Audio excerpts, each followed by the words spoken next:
Kisah pendeta yang menemukan Islam. Di sebuah kota kecil, hiduplah seorang pendeta bernama Daniel. Sejak muda, ia dikenal sebagai sosok alim, rajin memimpin ibadah, dan menjadi tempat bertanya jemaatnya. Hidupnya tampak sempurna di mata banyak orang. Namun di balik jubah pendeta yang ia kenakan, hatinya sering diliputi pertanyaan besar tentang ketuhanan dan kebenaran sejati. Setiap malam setelah ibadah selesai, Daniel membaca kitab sucinya dengan penuh kesungguhan. Ia merasa ada bagian-bagian yang sulit ia pahami. Pertanyaan demi pertanyaan muncul, terutama tentang konsep Tuhan dan keselamatan. Ia berdoa agar diberi petunjuk apapun bentuk jawabannya. Suatu hari, Daniel bertemu dengan seorang tetangga Muslim yang sederhana namun akhlaknya sangat baik. Tetangganya itu tidak pernah memaksa atau berdakwah secara keras. Ia hanya menunjukkan kejujuran, kesabaran, dan ketenangan dalam hidupnya. Hal itu membuat Daniel penasaran. Rasa ingin tahu membawanya membaca Al-Quran terjemahan, awalnya hanya untuk membandingkan.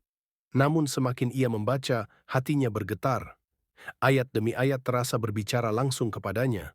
Terutama ketika ia membaca, dan sesungguhnya kami akan menunjukkan kepada mereka tanda-tanda kebenaran. Kami di segenap penjuru dan pada diri mereka sendiri, hingga jelas bagi mereka bahwa Al-Quran itu adalah benar.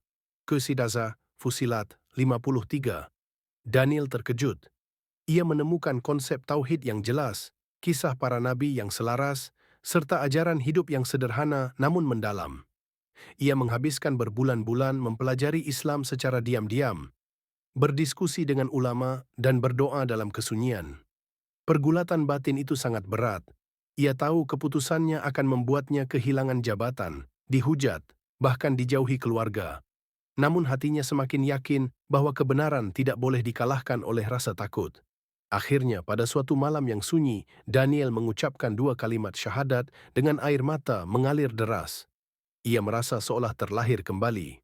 Hatinya yang lama gelisah kini dipenuhi kedamaian yang belum pernah ia rasakan sebelumnya. Namanya kini adalah Abdullah. Ia memulai hidup baru dengan penuh kerendahan hati. Meski jalan yang ia tempuh tidak mudah, ia yakin satu hal. Hidayah adalah anugerah Allah dan kebenaran akan selalu menemukan jalannya.